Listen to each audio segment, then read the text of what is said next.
Good morning, and welcome to the Cyber Smart Morning News Update. With the always evolving world of cyber threats and defense, you need a source you can trust.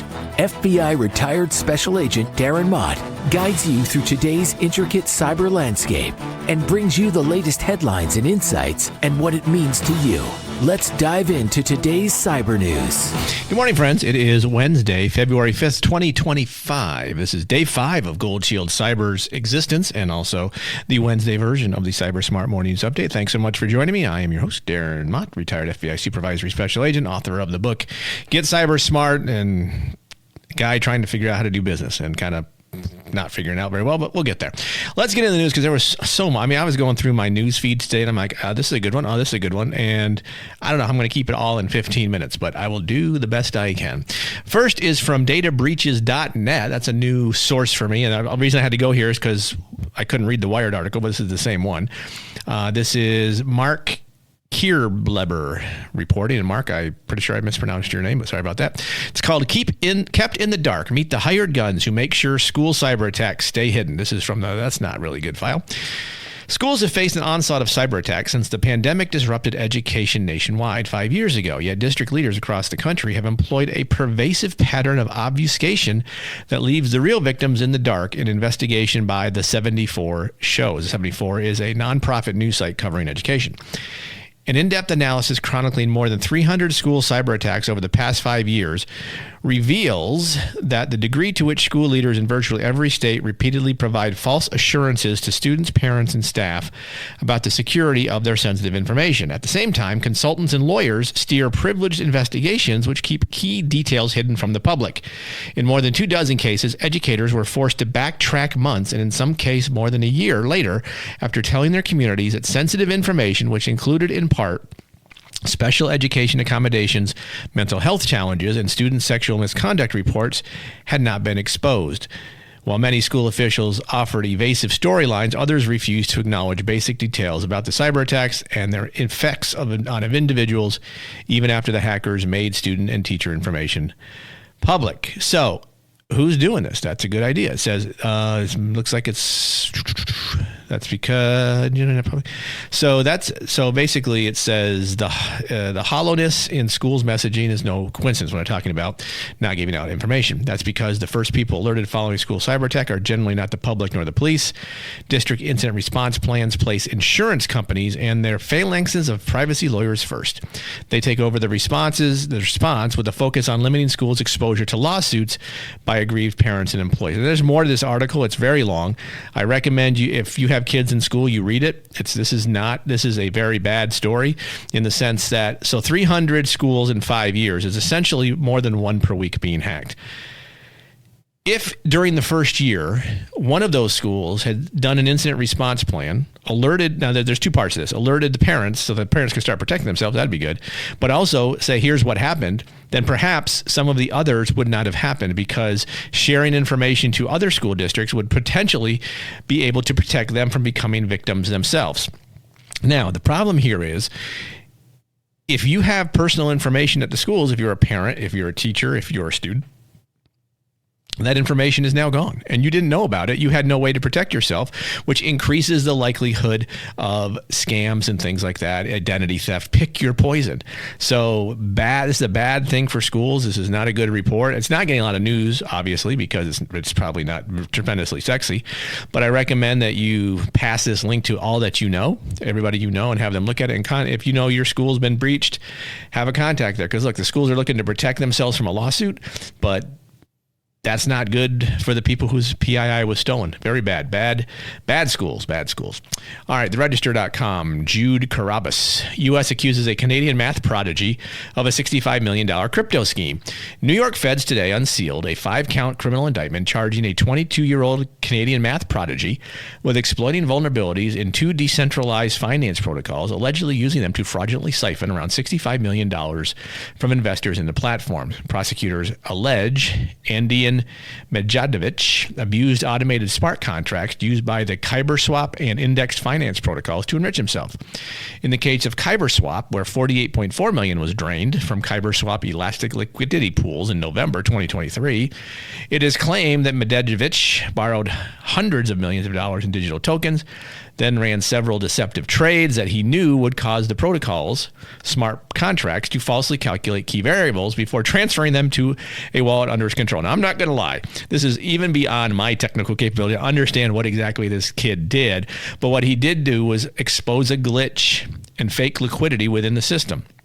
And so it kind of shows some of the vulnerabilities within the cryptocurrency world, right? Cryptocurrency, people say, hey, this is the safest way for people to transfer money. And sure, there's certainly an argument to that. But this goes to show how easy it is to circumvent this technology and have your money stolen. I'm actually trying to get a cryptocurrency expert to come on the Cyber Guy podcast and talk a little bit more about this. But this is just one of many types of scams going on in the crypto world. So if you are involved in it, if you have money in cryptocurrency, be very careful with it because it could suddenly disappear, and that would be bad. But this is not the last we'll see of this kind of thing when it pertains to cryptocurrency. I'm sure this guy was probably sharing what he's doing with others to do the same thing. And so I think this is the beginning of a long line of similar stories. Threat actor claims to have breached Trump hotels. This is Stephanie Schappert reporting from cybernews.com. A threat actor on breach forums Tuesday posted what appears to be a sample link from an alleged data set of 160,000 plus records stolen from the famed TrumpHotels.com. The alleged sample posted on the hacker forum at 4 a.m. Eastern time by a fairly unknown user, only active on breached since last August, goes by the name Future Seeker. Now, these online breach forums list information that was stolen from obviously data breaches, in this case 164,000 records from the site servers. I have done some investigations for different cases looking at breach forums and other stuff, and a lot of times these things turn out to be nothing. I'm not saying that's the case here. This certainly may be exactly what it says it is. What I would recommend is we kind of hold off until we get confirmation this actually happened. One of the cases that I looked at, it was a big thing where a company was breached, and I couldn't find it. It just didn't exist. And the guy and the particular threat actor claiming he had it all wasn't able to back up his claim. So again, I'm not saying this because I'm a Trump fan or anything like that, or even reading this because I'm not a Trump fan. I'm politically agnostic. I don't care one way or the other. I think all politicians suck regardless of size, so let's keep that in mind.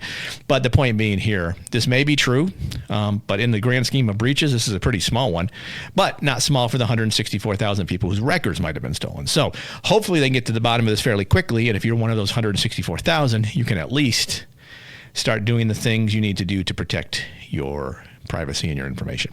Darkreading.com. Cybercriminals court traitorous insiders via ransom notes. This is a problematic article, needless to say. Christina Beek reporting. Ransomware actors are offering individuals millions to turn on their employers and divulge private company information in a brand new cybercrime tactic. That is not at all good. So, researchers at GroupSense threat intelligence team shared findings with Dark Reading that included screenshots of the strategies these gangs are using. Groups including Sarcoma and another syndicate believed to be impersonating Lockbit ransomware known as Donex have adopted a strategy in which they publicly advertise to solicit insider information. Part 1 of the ransomware note includes the usual details stating that the company is in critical condition, its backups destroyed, and databases exported. Further down the message, however, the group states, if you help us find the company's dirty laundry, you will be rewarded. You can tell your friends about us. If you or your friend hates his boss, write to us and we will make him cry, and the real hero will get a reward from us. So a new methodology by ransomware actors to get into networks that maybe they're having a more difficult time doing. Maybe defenses are getting better. So looking for insiders to help them along by bribing them, because obviously if you make 25 million, 30 million on a ransomware attack, it's not that much to give up $1 million of that to the person who lets you in. And this is the biggest problem really for companies, is the insider threat. I could do a whole show on the Cyber Guy podcast on the insider threat. Indeed, I think I have. Go back and look. But this is a bit of all the cyber crime related threats. This is probably number one for any company, because insiders have access to all the data. And there you go. From ArsTechnica.com, not going to necessarily read this article, but I know that if you want to read it because it's interesting, if you're interested in warfare per se. But this is from Nate Anderson. Drones are now launching drones to attack other drones in the Ukraine. So essentially what this article talks about is with Ukraine being much smaller than Russia, they're relying on drone technology to fight their fights. So now they have what are called mothership drones, which are larger drones that carry a bunch of smaller attack drones. They fly them in, and then they launch the smaller attack drone. So it gives them a much deeper depth into Russian territory to do this. Very fascinating. Interesting on the way technology, again, is going to change the way we do everything, from our taxes to our money to warfare. So an interesting article. Don't have time to read it, but I leave it there for you to look at. More on crypto problems. Bleepingcomputer.com. Bill Tolis reporting. Google Pay and the Apple Pay Store apps caught stealing crypto wallets. Android and iOS apps on the Google Play Store and Apple Store contain malicious software development kit designed to steal cryptocurrency wallet recovery phrases using optical character recognition stealers. The campaign is called SparkCat, after the name Spark of one of the malicious SDK components in the infected apps, with developers likely not knowingly participating in the operation. According to Kaspersky, on Google Play alone, where downloaded numbers are publicly available, the infected apps were downloaded over 242,000 times.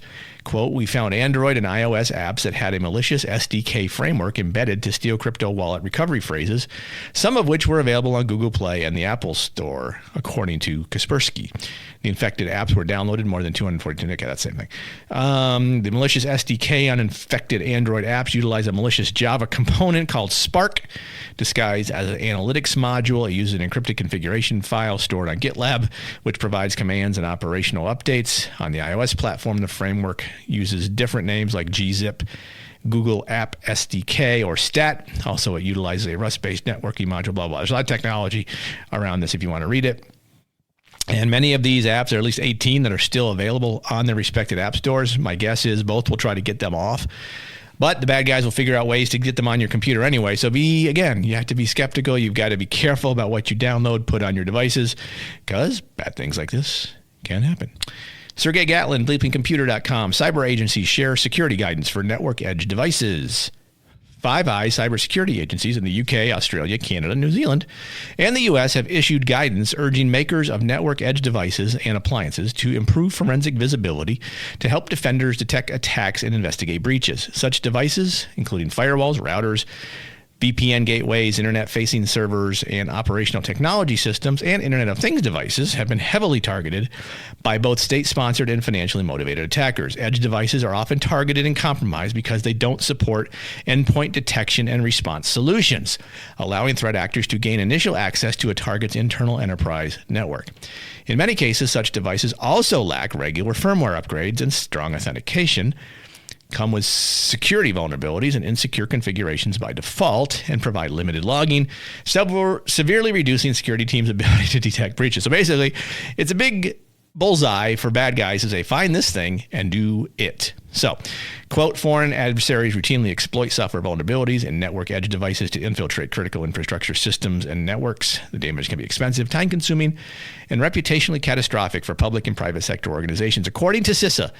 And that's, I'm assuming, from the No Kidding file, because obviously, if you're in cybersecurity, this is not a big surprise to you, but it's important to be aware that this is going on. It doesn't really give you a lot of mitigation per se, just makes you aware that your edge devices are vulnerable. So if you can patch the firmware, if you can update where you can, obviously, threat actors, especially nation states, are targeting Cisco, Palo Alto, Avante network edge devices because those are the ones largely used. So if you have those, in addition to Fortinet and SonicWall and so on, just do the best you can. I have no real solution to how to fix this problem other than be aware of the threats targeting you so you can assess your risk and go on from there. Lastly, hackernews.com. This one's going to be real quick. Rave Lakshmanan reporting Russian cybercrime groups exploiting 7-zip flaw to bypass Windows MOTW protections. A recently passed patch security vulnerability in the 7-zip archiver tool was exploited in the wild to deliver the smoke loader malware. So basically, in a sense, and there's a little more to this if you want to read it, basically Russians are using a flaw in 7-zip to get into your system. All right, patch the thing, call it a day, move on with your life.